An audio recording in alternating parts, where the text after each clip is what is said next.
नेपाल के पूर्व प्रधानमंत्री और कम्युनिस्ट पार्टी ऑफ नेपाल के अध्यक्ष पुष्प कमल दहल और प्रचंड भारत दौरे पर आ रहे हैं। दहल बीजेपी अध्यक्ष जेपी नड्डा के निमंत्रण पर दिल्ली के 3 दिन दौरे पर पहुंच रहे हैं। इस दौरान वे बीजेपी दफ्तर जाएंगे और नड्डा समेत शीर्ष बीजेपी नेताओं से मुलाकात करेंगे। प्रचंड का विदेश मंत्री अजय शंकर और भारत के राष्ट्रीय सुरक्षा सलाहकार यानी अजीत डोभाल से भी मुलाकात तय है। बीजेपी के विदेश विभाग प्रमुख विजय चौथाईवाले ने ये जानकारी दी। इस दौरान एक सेमिनार का भी आयोजन किया गया है जिसमें प्रचंड प्रमुख वक्ता के रूप में शामिल होने वाले हैं। खास बात यह है कि प्रचंड काठमांडू में 2 दिन पहले ही चीनी राष्ट्रपति शी जिनपिंग के विशेष दूत ली जियानचाओ से मुलाकात कर चुके हैं। कम्युनिस्ट पार्टी ऑफ चाइना के विदेश विभाग प्रमुख समेत रहे जियांगचाओ 4 दिन के नेपाल दौरे पर नेपाल पहुंचे थे।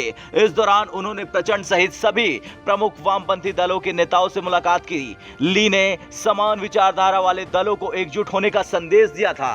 बुधवार को ही जिनपिंग ने दूत को काठमांडू से विदा करने के तुरंत बाद प्रचंड ने दिल्ली फोन कर भारत भ्रमण की इच्छा जताई थी। बुधवार रात से ही भाजपा अध्यक्ष नड्डा ने उनकी मेजबानी करने पर हामी भरी थी। इसके बाद अगले दिन की हलचल के बाद उनकी मुलाकात कई वीवीआईपी से तय हो गई।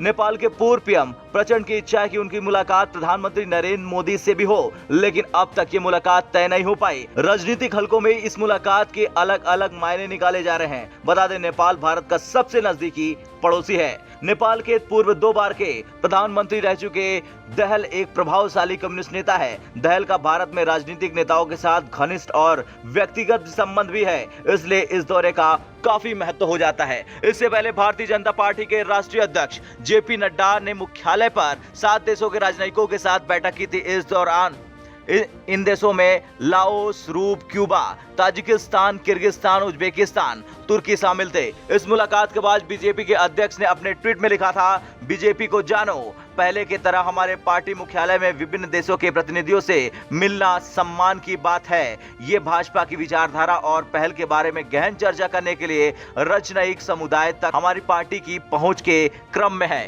खैर, अब जेपी नड्डा को जानो कार्यक्रम के तहत भारत में तैनात विदेशों के मिशन प्रमुखों से मुलाकात कर रहे हैं। बीजेपी के स्थापना दिवस के अवसर पर यानी 6 अप्रैल को नड्डा ने इस अभियान की शुरुआत की थी और 13 देशों के मिशन प्रमुखों के साथ बातचीत की थी। इस कड़ी के तहत नड्डा ने 16 मई को 14 देशों के राजनयिकों के साथ मुलाकात कर उन्हें बीजेपी के बारे में जानकारी दी थी। ब्यूरो रिपोर्ट, भारत तक।